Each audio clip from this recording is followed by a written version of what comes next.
This day is brought to you by Progressive. Are you driving your car or doing laundry right now?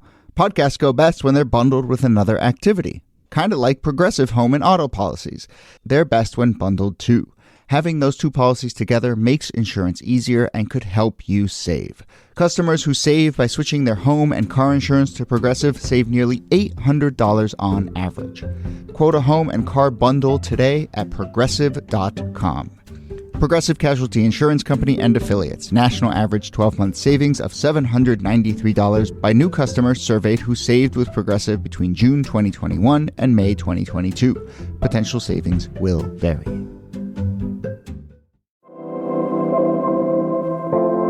Hello and welcome to This Day in Esoteric Political History from Radiotopia. My name is Jody Avirgan. This day, November 10th, 1865. Henry Wirz, commander of the infamous Confederate prison at Andersonville, Georgia, was hanged in Washington, D.C. for his crimes, war crimes. And it turns out he's the only Confederate officer executed as a war criminal during the entire run of the Civil War.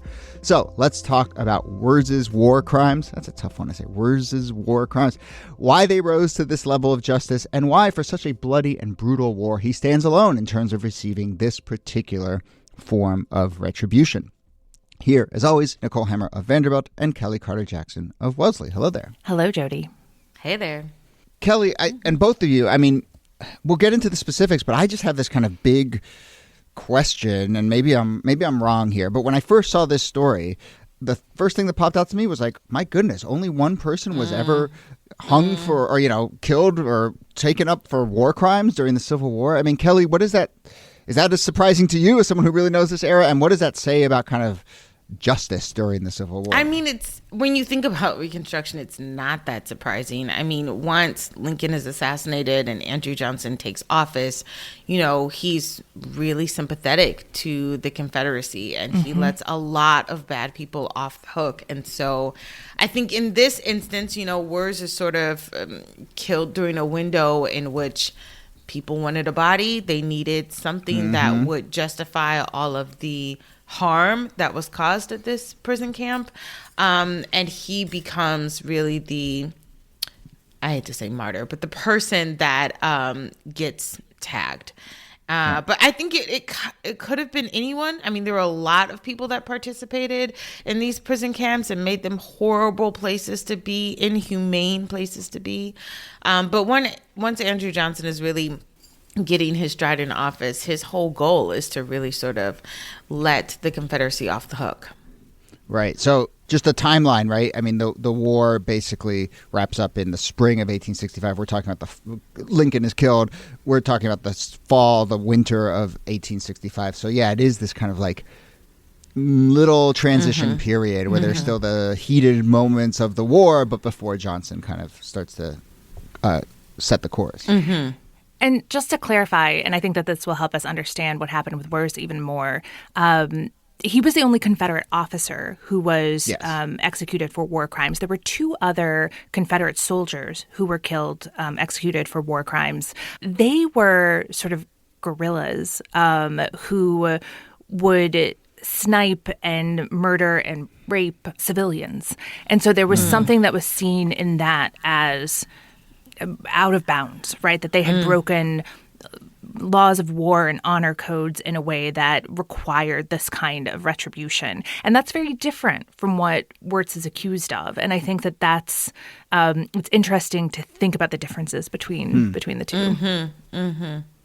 Well, yeah, and I suppose that gets into all these larger questions about this war and other wars of kind of when you are a soldier or a commanding officer and you're just going about your duties, what counts as justice and how should that be judged, and where are those lines? And certainly, we've done a bunch of episodes about kind of punishment or even the historical imagination for Confederate officers and Jefferson Davis and so forth. So I guess this is a chance then, if Niki's talking about kind of where that line is and what is seen as out of bounds, I guess this is a chance then to talk about Andersonville Prison and what was happening there, because that did seem beyond the pale for many. Oh, yeah. I mean, if you were fighting in the Civil War, it was almost better to be shot and killed instantly than to become a prisoner of war. These were prison camps in which food was not adequate water, your health care, your basic needs as a human being were just not being met. And when people saw how these prisoners look like skeletons. I mean, they were malnourished. They were abused. They were not having any of their wounds were not being treated properly. I mean, this also goes beyond the pale in the terms of warfare. Like, even if you are a prisoner, you are still intended to be treated humanely. And none of these Union soldiers found that treatment. Yeah, they were exposed to the elements as well. Like when we think about a prison camp, we think about a space that has a roof on it. But this was just an open stockade, and it was only built to hold 10,000 people, and it ended up holding more than 33,000 U.S. soldiers, and that leads to quite a lot of death. I mean, I think close to a quarter of the people who were held at Andersonville died while they were there. Yeah, I mean, no shelter, no food, no potable water, no medical supplies. And there's a number of other prisons. Camp Sumter holds a bunch of people to the level at which it's one of the biggest cities in the South just because of all the numbers of prisoners being held. I'm going to ask a question that I don't know exactly how to formulate it, but we've talked a number of times on this show about the Confederacy and how they both tried to hastily build an independent government and how they conducted this war. And there's certainly a level of evil and malintent there. There's also a deep level of incompetence there. And that's one of the things I feel like I've learned on this show is just that, like, at some level, the Confederacy just did not have its act together. When you look at a story like this and you see a prison camp with these horrific conditions, how much is it the Confederacy wanted to really punish prisoners of war, and how much of it was it they just don't have the infrastructure to mount a functioning prison camp? I mean, it's a little bit of both. I mean, I don't think there's a whole lot of sympathy toward Union soldiers. I will give you that. But at the same time, the South does not know how to operate a big city. I mean, if you think about Richmond has like 40,000 people. Wilmington, Delaware has like maybe 15,000 people. I mean, these are not places like Philadelphia or New York or Boston. You know, the South was known for being a rural sort of countryside. And the fact that you have 32,000 prisoners, you said, what, the fifth largest city? There's no way they know how to handle that kind of, you know, infrastructure and population, especially a population that is not made up of like average citizens, but of prisoners of war.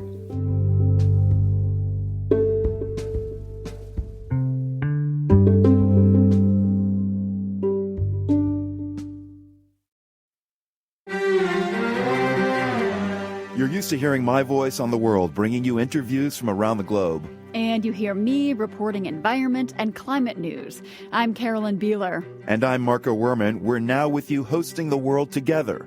More global journalism with a fresh new sound. Listen to The World on your local public radio station and wherever you find your podcasts.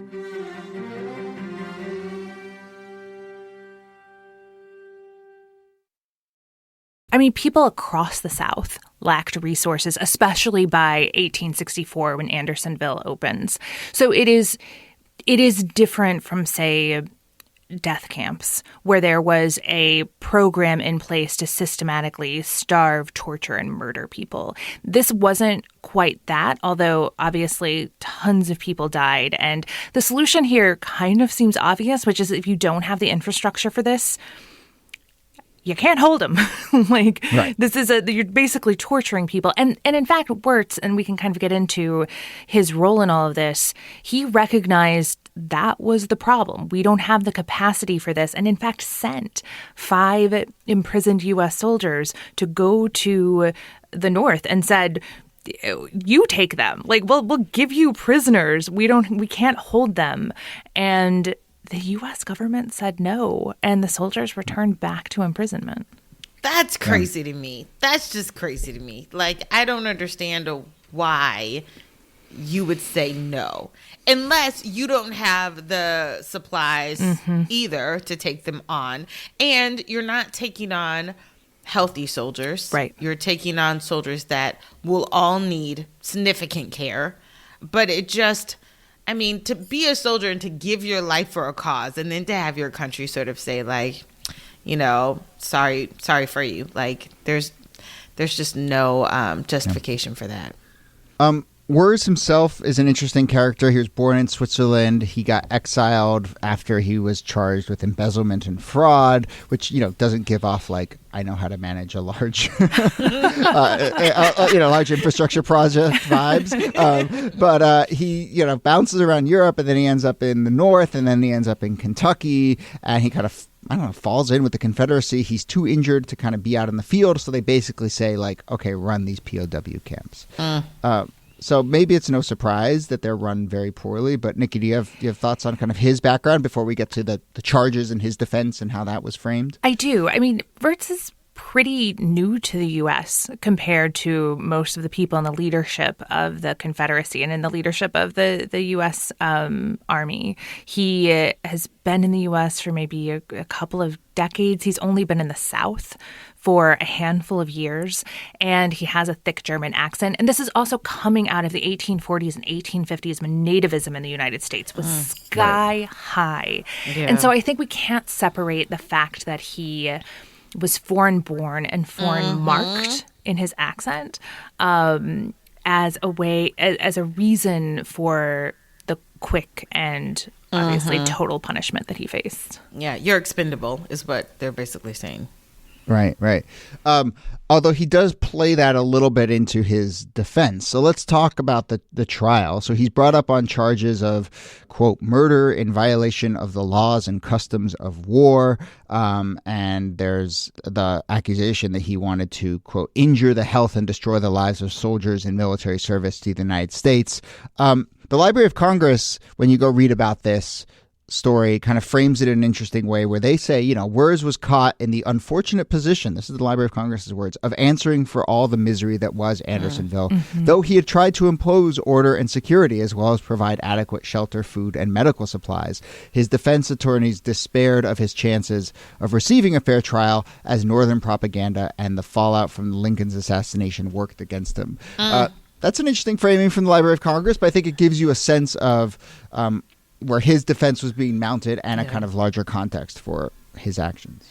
And I think they can both be true. He can be culpable for committing these crimes, and he became kind of the scapegoat for, well, the scapegoat's innocent. He became the kind of figure upon which all this anger, all of this vengeance was put down upon.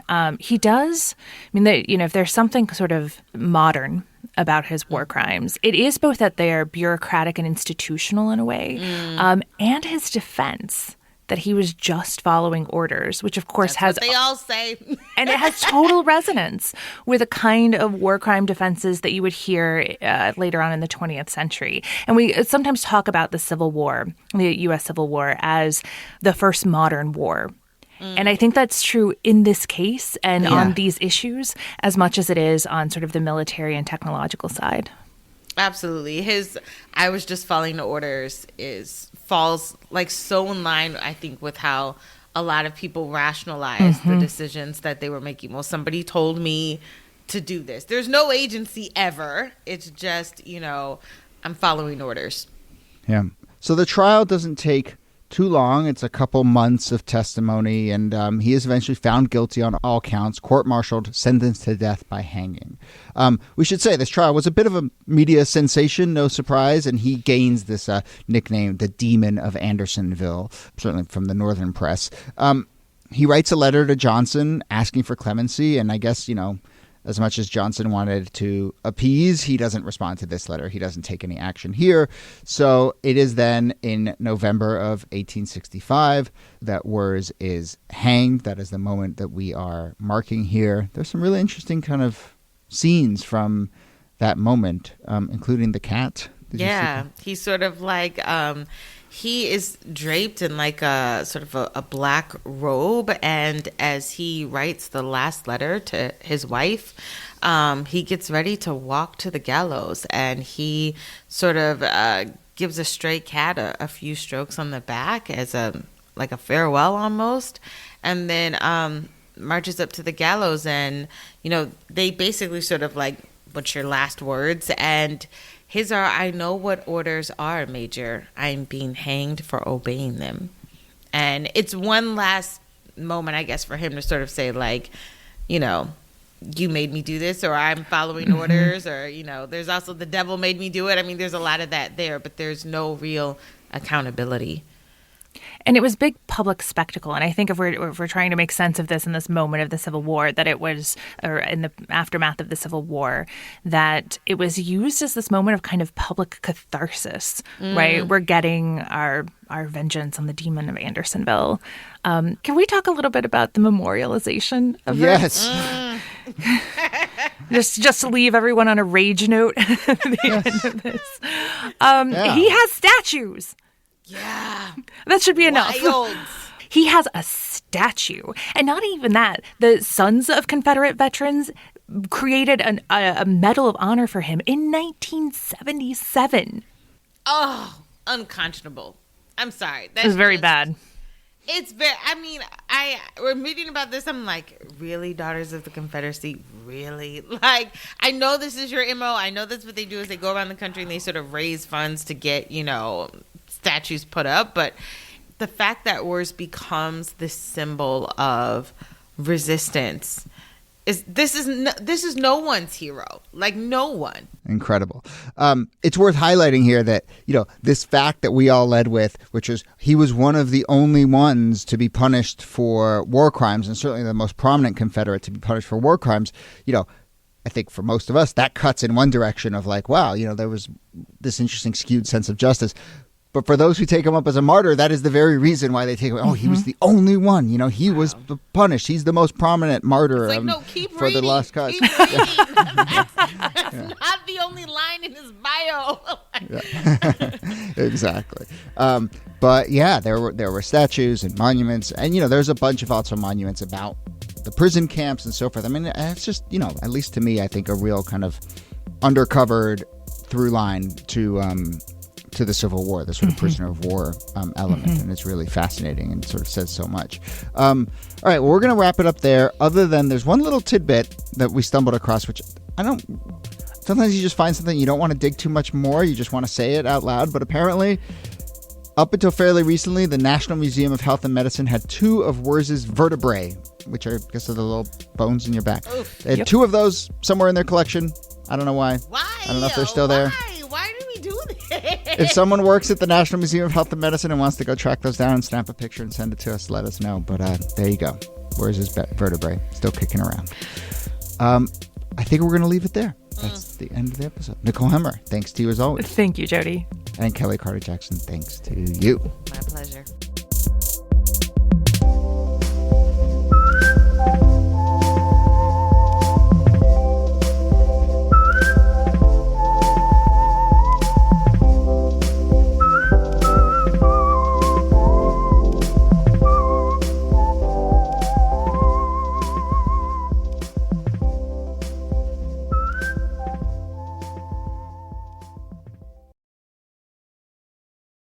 Support for This Day in Esoteric Political History comes from Odoo. What is Odoo? Well, Odoo is the only software your business will ever need. Featuring a suite of integrated business applications, Odoo connects your business operations together so you can get more done in less time. Odoo has apps for everything: CRM, accounting, sales, HR, inventory, marketing, manufacturing, you name it, Odoo's got it. To learn more, visit odoo.com/thisday. That's odoo.com/thisday. Radiotopia.